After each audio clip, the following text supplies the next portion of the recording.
Estamos en el domingo 16 después de Pentecostés. Lectura de la epístola del apóstol San Pablo a los Efesios. Hermanos, os ruego no desmayéis a causa de mis tribulaciones por vosotros. Ellas son vuestra gloria. Por esto doblo mis rodillas ante el Padre de nuestro Señor Jesucristo, del cual deriva toda paternidad en los cielos y en la tierra. Que Él, según la riqueza de su gloria, os dé firmeza en la virtud, por su Espíritu, para que crezca en vosotros el hombre interior, para que Cristo more por la fe en vuestros corazones. Estad arraigados y cimentados en caridad, para que podáis comprender con todos los santos cuál sea la anchura, la largura, y la altura y la profundidad, y conocer el amor de Cristo que excede todo conocimiento. Así os llenaréis con la plenitud de Dios. Al que puede, por la virtud que obra en nosotros, operar infinitamente más allá de lo que pedimos o pensamos. A Él sea la gloria en la Iglesia y en Jesucristo, en todas las generaciones de los siglos. Amén. Continuación del Santo Evangelio según San Lucas. En aquel tiempo entró Jesús en un sábado a comer en casa de uno de los principales fariseos, y le estaban acechando. Y he aquí que un hombre hidrópico se puso delante de él. Y Jesús, dirigiéndose a los doctores de la ley y a los fariseos, les dijo: ¿Es lícito curar en sábado? Mas ellos callaron. Entonces, tomándole Jesús de la mano, le sanó y le despidió. Luego les dijo: ¿Quién de vosotros, si su asno o su buey se cae en un pozo, no le saca luego, y aun en día de sábado? Y a esto no podían replicar, observando también cómo los convidados escogían los primeros asientos en la mesa. Les puso una parábola diciéndoles: Cuando fueres invitado a las bodas, no te eches en el primer lugar, no sea que allí otro convidado de más distinción que tú venga el que os convidó a entre ambos, y dirigiéndose a ti te diga: deja a este el sitio, y entonces tengas que ocupar el último puesto con vergüenza tuya. Mas cuando se te llame, ve y siéntate en el último lugar, para que cuando venga el que te convidó te diga: amigo, sube más arriba. Entonces serás honrado ante los demás comensales, porque todo el que se ensalza será humillado, y el que se humilla será ensalzado.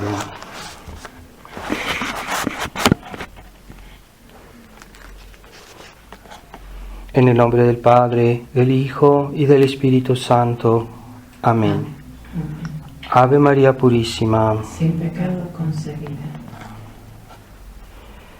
Estimados hermanos, hemos escuchado cómo nuestro Señor nos dejó esta parábola diciendo que de ese comensal que es pretencioso y que quiere discretamente ponerse en los lugares más altos para tener más importancia, para ser más considerado, para ser más estimado. Y nuestro Señor dice que eso no es correcto y no es prudente, porque Él corre el riesgo de que venga el dueño de la casa y le diga: desciende más abajo, porque tengo otra persona que es más que tú, que yo quiero tratar mejor que a ti, y entonces eso sea una ocasión de humillación delante de todos. Esa es la actitud que Jesucristo nos sugiere y que se extiende a muchos aspectos de la vida humana, no solo en la cuestión de este tipo de cosas en las comidas o en las invitaciones, sino se extiende a toda la vida humana, se puede decir, porque el hombre debe ponerse en su lugar, sobre todo delante de Dios. Y hoy vivimos una época en que los hombres se sienten más que Dios y quieren incluso reemplazar a Dios. Entonces acabamos todos sabemos la noticia de que Esta semana se aprobó esta ley infame del aborto, y esa es un acto de gran soberbia de los que nos gobiernan. Esta gente que está afiliada a la masonería, que tienen una apariencia que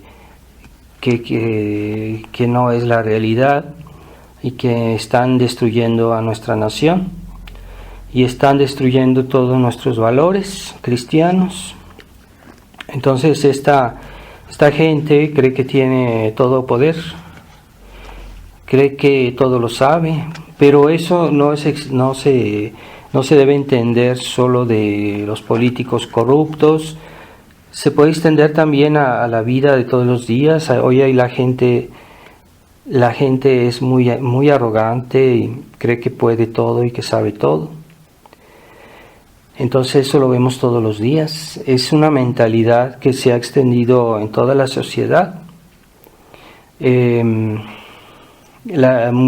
muy fácil, sobre todo para un sacerdote, cuando habla con las personas, o uno ve que la gente cree que lo sabe todo, y incluso el juicio del sacerdote no les interesa, o lo juzgan a su modo, y entonces pues sí, ellos creen que todo lo saben, creen que todo lo pueden. Esta generación de incrédula que vivimos, creen que todo lo pueden. Sí, es cierto que Dios en esta vida nos da libertad, una cierta libertad, pero está en vista de un premio o de un castigo.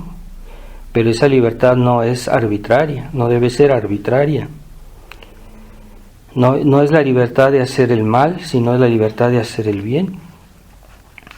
Entonces nuestros gobernantes e incluso los hombres de iglesia que se sienten más de lo que son, porque ciertamente la autoridad está hecha, debería ser respetada, pero los hombres de iglesia, aun si dirigen la iglesia exterior, la iglesia como sociedad pública, no son propietarios de la iglesia, no son dueños de la iglesia, son solo representantes de Dios. Quiere decir que si ellos se arrogan el derecho de modificar lo que Jesucristo dispuso, pues están poniéndose en un puesto más elevado del cual Dios les destinó. Y eso es arrogancia, eso se puede extender a todos los hombres hoy, porque incluso la gente más humilde, la gente más sencilla, menos importante, pues se cree que tiene el derecho de decidir todo en su vida y no dar cuentas a nadie. Entonces hay esa arrogancia de eso que las mujeres dicen, las mujeres feministas, ¿no? Que dicen: mi cuerpo es mío, yo hago con él lo que quiero. Pero no, es que nosotros debemos dar cuenta del uso de nuestro cuerpo a Dios. De ellas, que si están embarazadas, pues de ellas deben dar cuenta de esa vida humana. No pueden sacrificarla por su comodidad, por su egoísmo, por su soberbia, que cree que pueden todo, que saben todo. Y entonces, delante de toda esta situación, vemos como el silencio de Dios es un silencio que es tremendo, porque es como una expectativa que Dios hace, como diciendo: les doy la oportunidad de reflexionar, les doy la oportunidad de corregir, les doy la oportunidad de darse cuenta, ¿verdad? Porque todos somos capaces de equivocarnos alguna vez, incluso de hacer algún pecado, pero llega un momento en que uno dice: bueno, se da uno cuenta que uno se equivocó, y entonces uno reacciona sanamente, dice, bueno, pues por eso Dios nos da tanto tiempo, tantas oportunidades para que podamos corregir. Así que los pecadores pueden obtener la misericordia de Dios reconociendo que son pecadores. Entonces no es tan difícil, porque en el tiempo tenemos la oportunidad de ir poco a poco corrigiendo nuestros pequeños errores o grandes errores, y eso es la bondad de Dios, ese silencio que nos espera, ¿verdad? Pero llega el momento en que Dios puede intervenir, como le dijo a ese dueño de esta casa, que le dijo a este señor, vete más abajo. Ahí le dijo, o sea, ponte en tu lugar, toma tu lugar. Entonces Dios puede a momento dado decir a esta humanidad o a la sociedad o a las personas, pues toma tu lugar, es decir, que los va a poner en su lugar, como decimos habitualmente, los va a poner en su lugar. Puede ser el castigo, puede ser una humillación, puede ser una prueba. Entonces, eso es lo que debe inquietarnos, ¿verdad? Esta expectativa de Dios. Y yo pienso que Dios da advertencias, pero la humanidad está ya tan cegada, está tan embrutecida con el pecado, con tanta cosa, tanto vicio, que ya no las ven, a pesar de que Dios nos da señales. Así que el mismo día que se promulgó esta ley del aborto, pues tembló en la Ciudad de México, un buen temblor muy fuerte. Después hubo inundaciones, incluso el volcán de la Ciudad de México hizo una erupción. O sea, todo junto, así como que... Pero, digamos, no fueron cosas que hubo muchos muertos o que hubo mucha... Pero es como una advertencia suave de Dios. Pero es un preludio de castigos más grandes. Yo pienso que todos los niños que van a morir a raíz de esta ley, pues es un pecado que clama al cielo. Todo esto es un homicidio enmascarado, es un asesinato que se le da un color pues sí, de los derechos de la mujer, como si fuera algo justo, como si fuera algo bueno. Así presentó el tipo que el director del Tribunal de México, de la Suprema Corte, que presentan las cosas como algo positivo. Están enmascarando una situación profundamente injusta, sobre todo que no reconocen a Dios ni a su ley.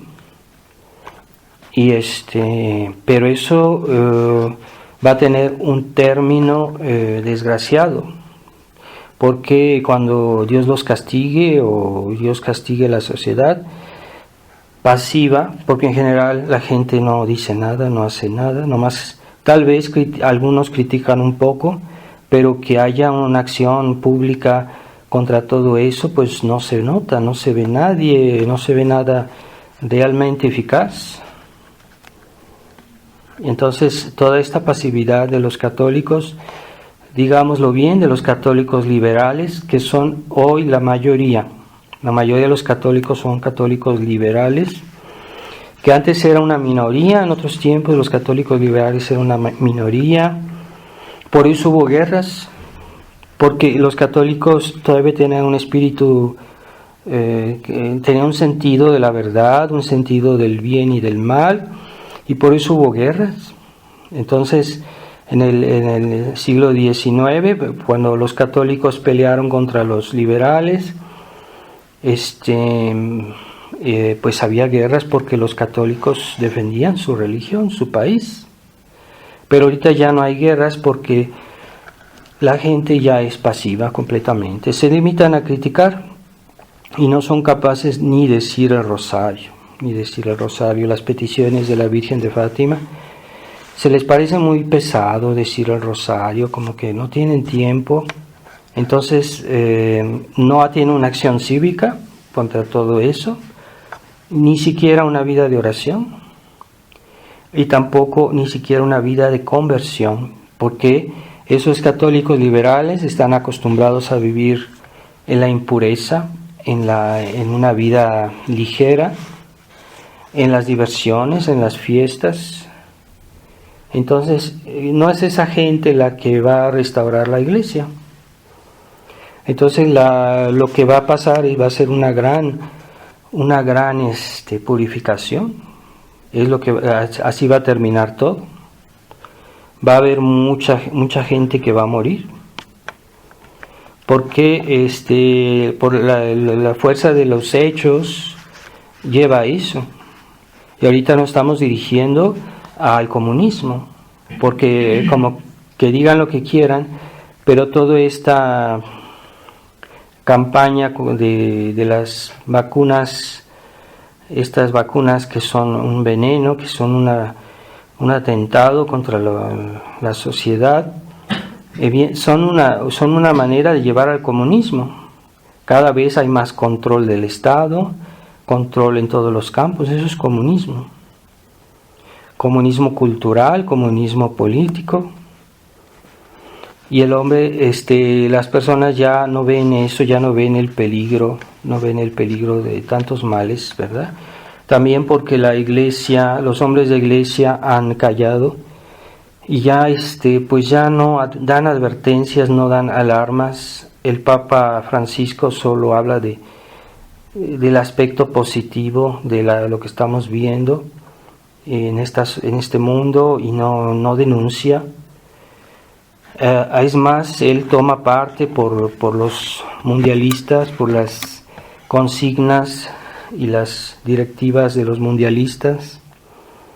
Entonces, hemos oído que él estuvo de visita en Hungría ayer o anteayer, y no, pues fue de una manera ni siquiera hizo, como siempre él hace en sus visitas a varios países, hace siempre un discurso que dirige a la gente de ese pueblo, y ni siquiera hizo eso en Hungría, justamente porque ahí se distingue Hungría por su lucha contra la corrupción de los niños, contra la inmigración salvaje, que son destructivas, que son promovidas por los enemigos de la iglesia, como Soros, los Rothschild, toda esa gente, la masonería.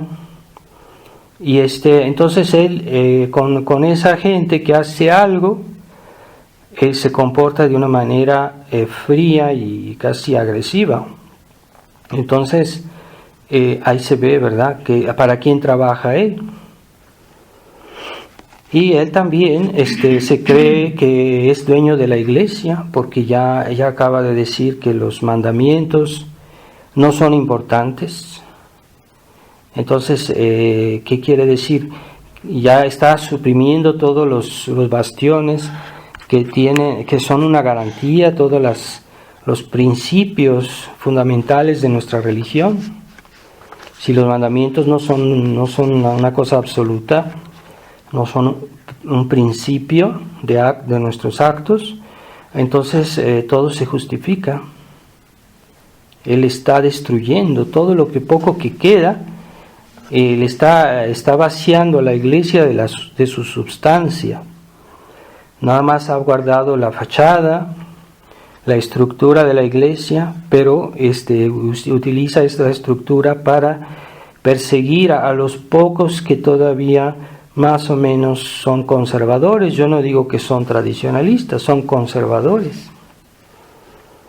Y eso es pues es evidente cómo él está destruyendo la iglesia. Y ahorita pues la sustancia de la fe pues ha sido evacuada, que es lo que da lo que es principalmente la iglesia, es donde se practica la fe, que aunque disguste a Monseñor Felé y a los directores, los que dirigen hoy la Fraternidad San Pío X, pero la fe es la principal característica de la visibilidad de la Iglesia, y la jerarquía está al servicio de la fe.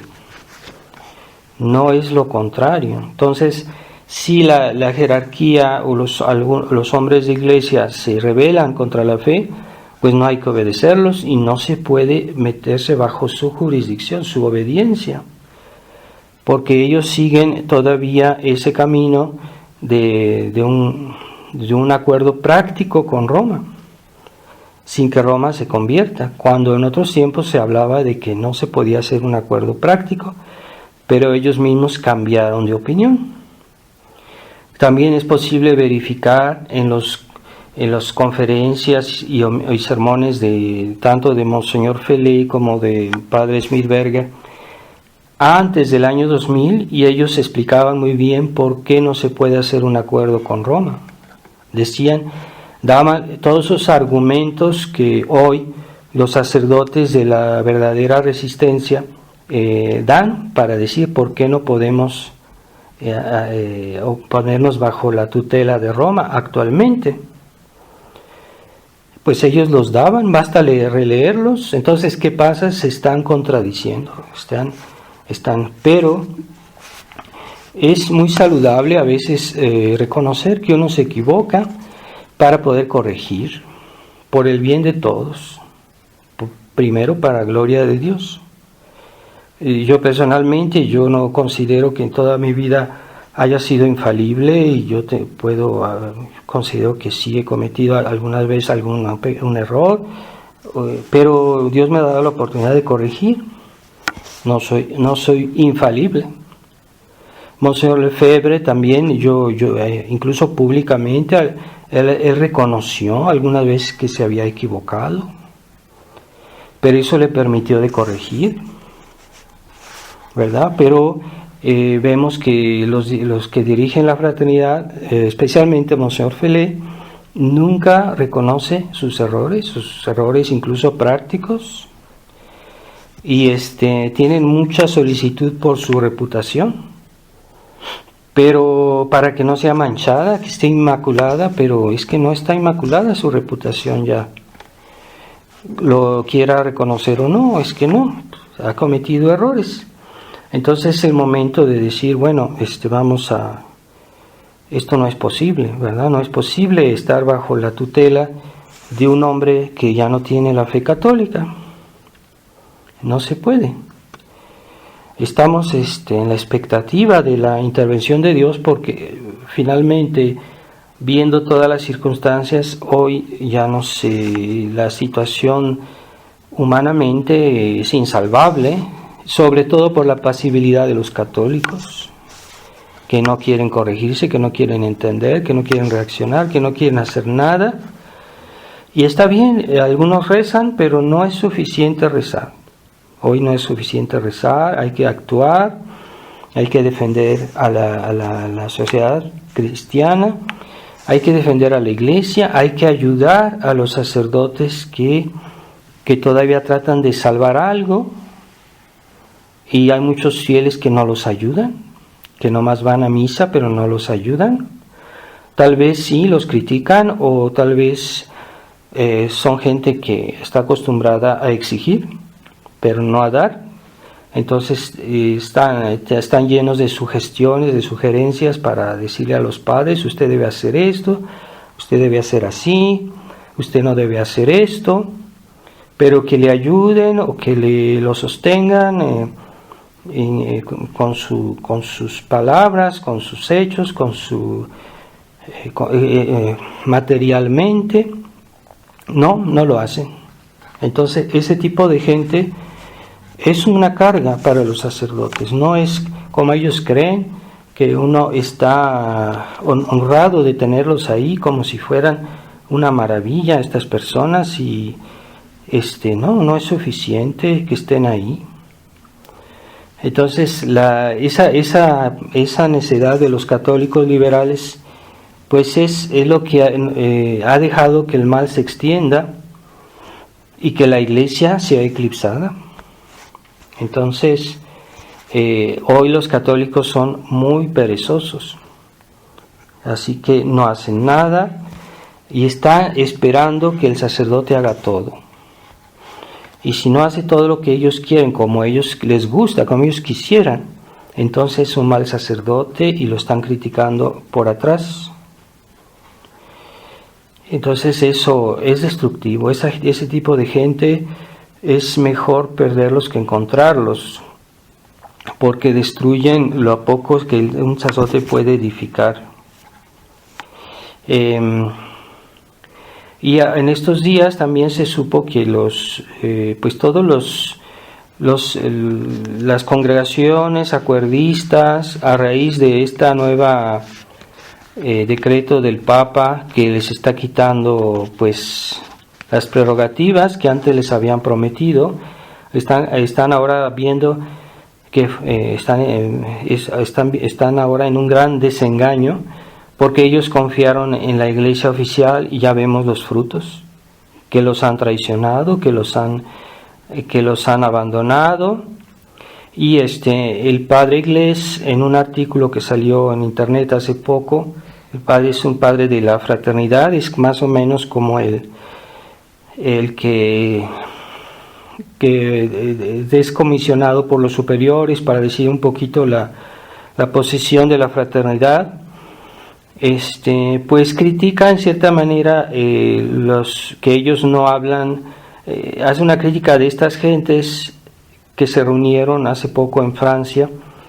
En cierta manera esa crítica es justificada, pero él no entra en el meollo del asunto, que es que justamente ellos habían hecho un acuerdo práctico, sin acuerdo doctrinal, y eso es el origen de todos sus males de ellos, porque quisieron hacer un acuerdo práctico sin acuerdo doctrinal. Entonces él critica a esta gente, pero él no quiere reconocer que la fraternidad está en la misma vía que ellos, porque quieren hacer un acuerdo práctico con Roma, y ese acuerdo práctico lleva a esa misma situación que tienen ahorita los católicos Ecclesia Dei, porque están poco a poco callando la crítica al Vaticano II, la crítica a los errores del concilio, y que más estarán dentro de la iglesia oficial, más será difícil criticarla, más será difícil exponer la verdad y toda la verdad sobre lo que está pasando. Entonces es una contradicción, pero el padre Iglesias no quiere reconocerlo, y él pasa como una persona íntegra, y no lo es. Dice, hay un animalito que se llama armiño. Es un animalito que tiene un pelaje muy blanco, y dicen que ese animal es muy limpio, no le gusta ensuciarse, y cuando lo quieren cazar lo pueden orillar al lado de un pantano o de un lugar. Entonces él prefiere dejarse atrapar que ensuciar su pelaje. Entonces lo acorralan en un lugar donde esté algo sucio, y él prefiere que lo atrapen, pero no quiere ensuciar su pelaje blanco, ¿verdad? Esa es la imagen de aquel que no quiere a todo precio manchar su reputación, y quiere quedar siempre, tener una reputación inmaculada, y no es posible. Nosotros los hombres todos podemos errar, tenemos defectos. No hay una persona inmaculada más que la Santísima Virgen. Y bueno, pues a veces hay que reconocer que uno se equivocó y simplemente uno corrige. Entonces, en la fraternidad, desgraciadamente, los superiores tienen esa actitud de nunca sacrificar su reputación, y no reconocen jamás algún error públicamente, sobre todo en cosas graves. Monseñor Lefebvre reconoció que él se había equivocado de firmar ese acuerdo inicial que él había que intentaba tener con Roma a momento dado. Él lo reconoció y él dijo que después que fue demasiado lejos, que no debía haberlo hecho. Entonces él reconoció, y no es la única vez que Monseñor Lefebvre reconoció que había cometido algún error. Ciertamente todo el bien que hizo Monseñor Lefebvre pues es inmenso, y al lado, bueno, de esos pequeños errores pues es poco. Él conserva la grandeza de su de la personalidad que él era. Otros quisieron compararse a él, quisieron parecerse a él, pero no están a la altura, no estaban a la altura de Monseñor Lefebvre. Por eso han cometido tantos errores, porque pretendieron ser otros Monseñores Lefebvre y no estaban a la altura, o sea, no son de la talla. Pero esa soberbia eclesiástica que quiere sobresalir es una plaga verdaderamente de la Iglesia, esa gente que es la que eclipsa a la Iglesia. Y por eso es muy importante, como dice la parábola de hoy, de esa dependencia. Debemos ser dependientes de Dios, y eso implica que de vez en cuando nos debemos humillar, porque es natural que nos humillemos, porque somos pecadores, porque tenemos defectos, porque es normal, somos hombres. No tenemos la prerrogativa de la Inmaculada Concepción, desgraciadamente. La Virgen María sí era inmaculada. Y debemos reconocer el hombre moderno, y yo digo que eso ya se extiende a los católicos modernos, a los tradicionalistas modernos, que son mucha gente muy arrogante, pero que son gente que se ha convertido a la tradición, pero que no se han convertido completamente a la tradición. Quiere decir que todavía arrastran algo de lo que trajeron de afuera, del mundo. No es culpa de la tradición. Entonces deben humillarse, deben hacerse más humildes y no caer en esa soberbia intelectual de querer saber todo y juzgar todo. Pero lo que el hombre moderno necesita es saber que tenemos 4 dependencias de Dios. Podemos reducirlas a 4. La dependencia natural es por la cual nosotros hemos sido creados por Dios y existimos porque Dios nos da la existencia. Esa es la dependencia natural. Dependencia a la obra que Dios hizo en la tierra y que Dios nos dejó la ley natural que está inscrita en la naturaleza de las cosas y que nuestra razón debe descubrirlas. Así que es ley natural que una madre cuide a sus niños, que no los mate. Una razón que sea bien equilibrada, que sea correcta, lo entiende perfectamente. Hasta los animales lo entienden, por decirlo así.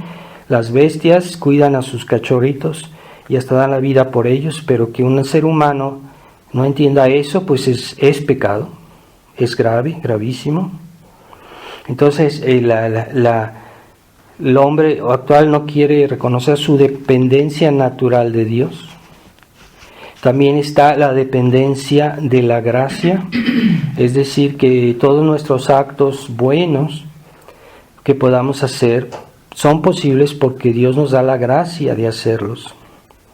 Sin la gracia no podemos hacer ningún acto bueno, por más pequeño que sea, porque en esta vida tenemos la gracia de Dios. Ya en la otra vida no la tendremos, por eso los condenados, los que están en el infierno, ya no pueden retractarse, ya no pueden cambiar de parecer, porque ya no tienen la gracia de cambiar de parecer. Pero en esta vida la tenemos.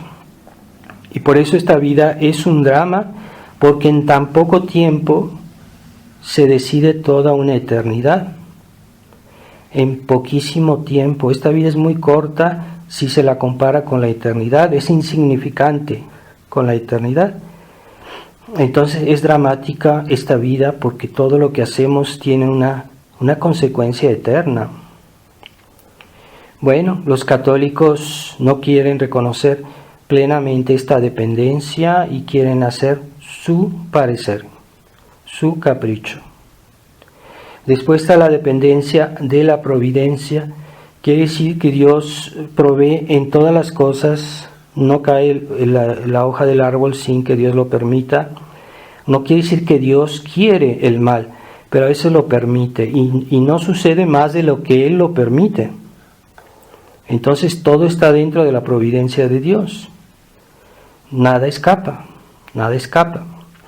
Entonces esa dependencia de la providencia, la gente mala cree que están fuera de la providencia, creen que van a hacer indefinidamente su voluntad, su capricho, como estos políticos que aprobaron el aborto en México. Y creen que, pues porque tienen el poder civil, que ya están fuera del alcance de Dios, del alcance de su justicia, del alcance de su providencia, que conduce todo a un fin.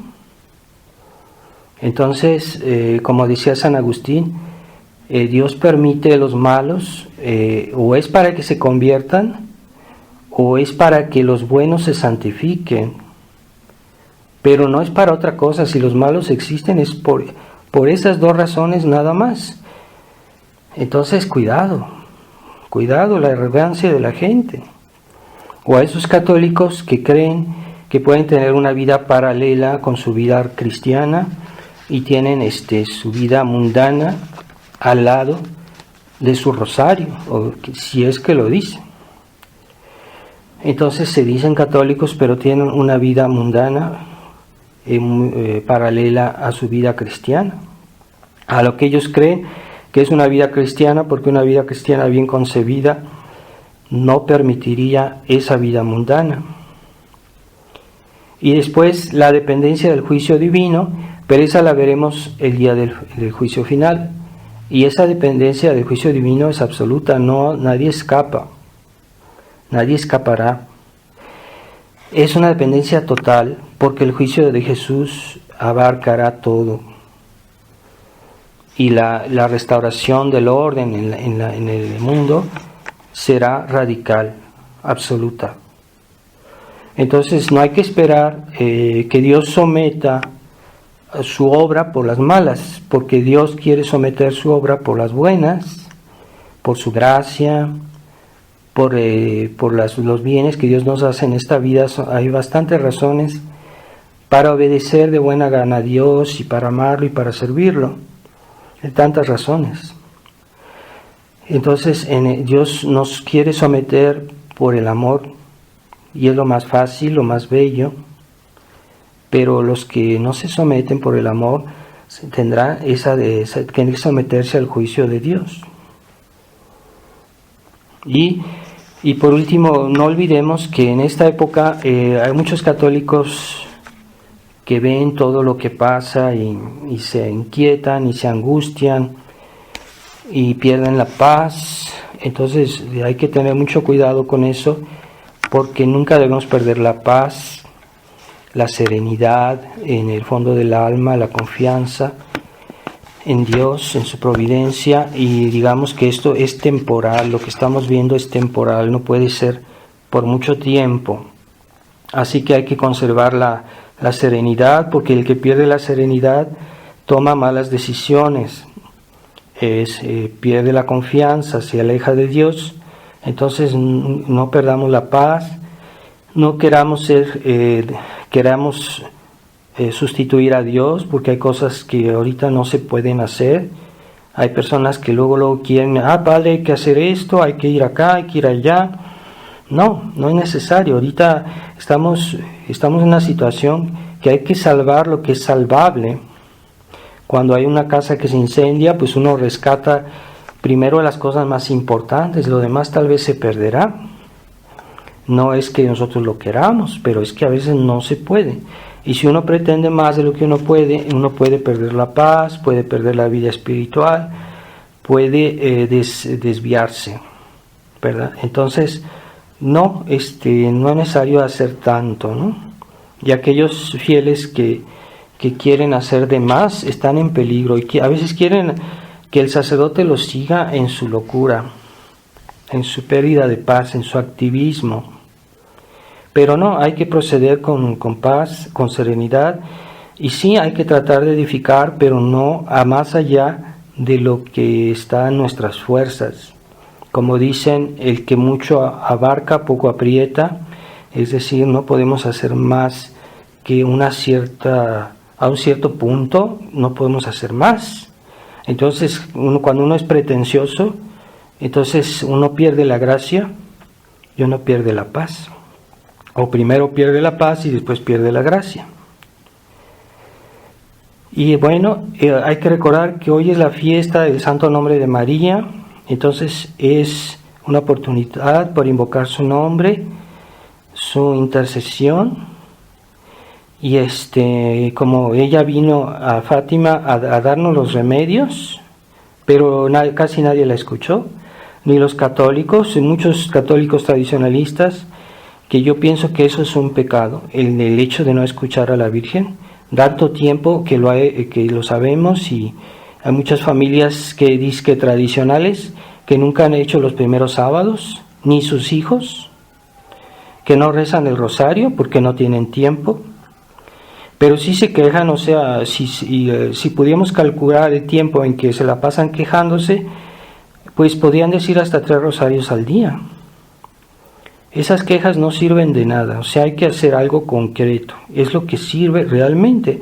Y la Virgen nos dijo, sí, el rosario realmente se puede resolver todos los males, acompañado de nuestra conversión, de nuestra reparación, ¿verdad? Es lo que Dios espera, que cada quien se convierta, ¿no? Pero hay muchos que tienen esa vida cristiana y al ladito conviven con el pecado mortal, con el pecado de impureza, con las malas distracciones, con el internet, las cosas malas en internet. Hay unos que se la pasan viendo cosas malas en internet y después van a misa. Y que hagamos pues lo que pide Nuestra Señora: reparación, penitencia. No, es que si no tienen tiempo de rezar, pues menos de hacer penitencia. No saben qué es eso. No saben qué es hacer un poquito de ayuno, de privarse de algo, de privarse de un vaso de agua, privarse de... se privan de cosas que son pecado y dicen que eso es penitencia. Eso no es penitencia, eso es conversión, pero no es penitencia. Penitencia es privarse de lo bueno, de lo necesario. Entonces, cuando uno se priva de la comida, pues es algo bueno, algo que es necesario. Eso es penitencia, que no se engañen. Entonces, vamos a pedirle mucho a Nuestra Señora, pidámosle que los católicos dejen de ser tan egoístas, que dejen de ser liberales. Esa es la gran plaga de la Iglesia actual, y que esos católicos que son así de palabra, eso es la crisis de la Iglesia. Pero la Iglesia no puede estar en crisis, porque la Iglesia, cuando unos le niegan su corazón, pues la Iglesia se refugia en otros corazones.